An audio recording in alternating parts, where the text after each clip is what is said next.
अस्सलाम वालेकुम। मेरा नाम है तैयबा और आप देख रहे हैं ऑडियो विजुअल बुक्स। नामुमकिन से मुमकिन का सफ़र। किताब का नाम, मुसन्निफ़ हैं अब्दुल अज़ीज़ चौधरी साहब। आज की कामयाबी की दास्तान जिया हाइक्सिया और जिया वेंकी।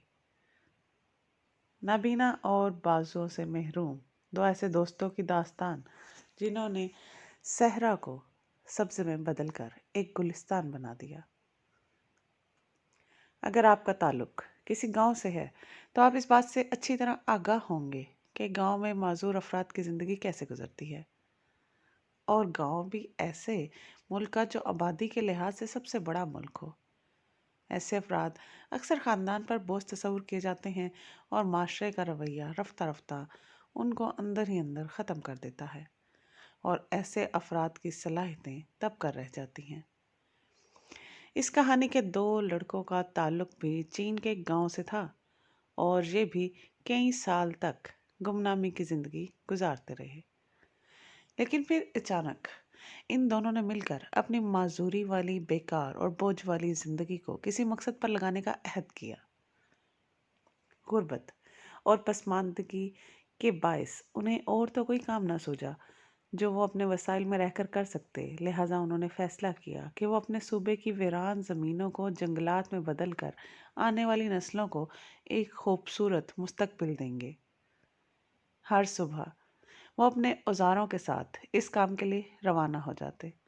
उन्होंने तय किया कि वो इब्तदाई तौर पर वो अपने गांव के इर्द गिर्द दरख्त लगाएंगे ताकि उनका गांव तूफानों से भी महफूज हो जाए और उनके लोगों की बंजर ज़मीनें भी आबाद हो जाएं।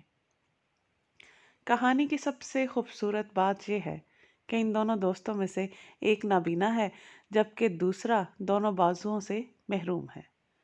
बाजुओं से महरूम वेंकी अपने नाबीना दोस्त की न सिर्फ मंजिल तक रोज़ाना रहनुमाई करता है बल्कि उसे अपने कंधों पर बिठाकर रोज़ाना दरिया भी पार कराता है। एक अजीम मकसद पर लग गए। दोनों एक दूसरे का हौसला थे और नॉर्मल अफराद की तरह ज़िंदगी गुजारने की भरपूर कोशिश कर रहे थे। वेंकी गर्दन और कंधों की मदद से हल चलाता था और इस दरख्त लगाने के मिशन में नबीना दोस्त का हाथ उसका काम आसान कर देते। इन दोनों दोस्तों ने मिलकर 13,000 से जायद दरख्त लगाए और इस तरह जिस मिशन को पूरा गांव नामुमकिन कहता रहा वह खूबसूरत जंगल की शक्ल में सबके सामने था। ये दोनों दोस्त माजूरी के बावजूद अगर अपने मुल्क को अपने लोगों को इतना खूबसूरत तोहफा दे सकते हैं तो आपका अपने वतन और अपने बारे में क्या ख्याल है? खुद से सवाल करें कि अगर आप इस वतन को कुछ देना चाहते हैं तो क्या हो सकता है, कैसे हो सकता है और आप उसे कैसे मुमकिन बनाने जा रहे हैं। सोचने की बात है, एक नाबीना शख्स जिसने सारी जिंदगी सब्जा हरियाली और दरख्तों की खूबसूरती कभी देखनी ही नहीं थी, कैसे अपनी जिंदगी इस काम के लिए वक्फ कर दी। वक्त इसलिए कि आने वाली नस्लें खुश होंगी, उनके लिए आसानी होगी। इसी को तो कहते हैं दूसरों के लिए जीना। काश हम सबको भी दूसरों के लिए जीना आ जाए।